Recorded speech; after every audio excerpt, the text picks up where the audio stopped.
yaptığım şey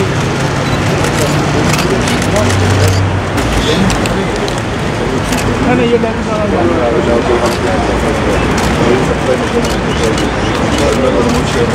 Önüme sahip. Okulların kapatılması ile ilgili veya herhangi bir okulda vaka oluşması okul içi ortamdan kaynaklanmıyor. Çoğu kez okul dışı ortamlardaki bulaştan kaynaklanıyor.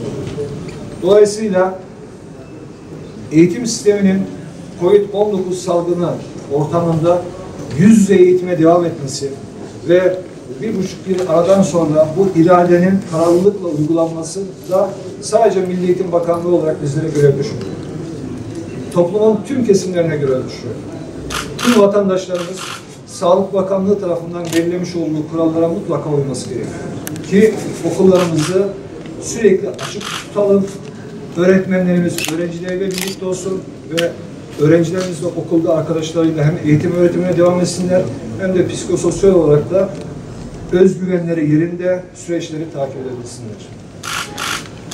Bakanlık olarak özellikle altını çizmek istediğim bir husus var.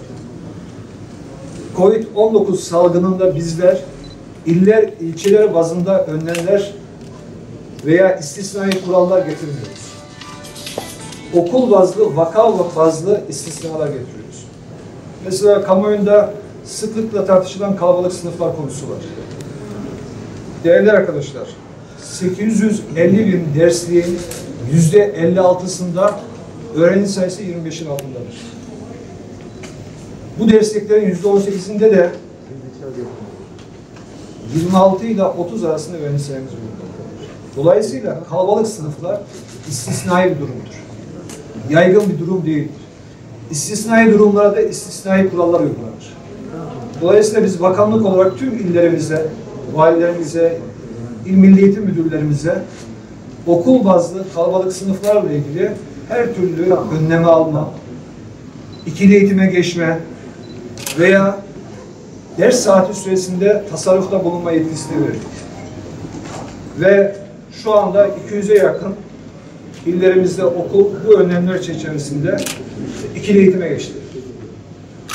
Kalabalık sınıflar ağırlıklı olarak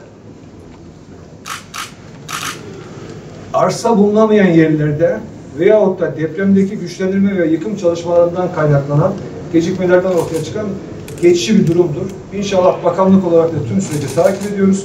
Bu istisnai durumlarla ilgili gerekli her türlü önlemi almaya devam edeceğiz.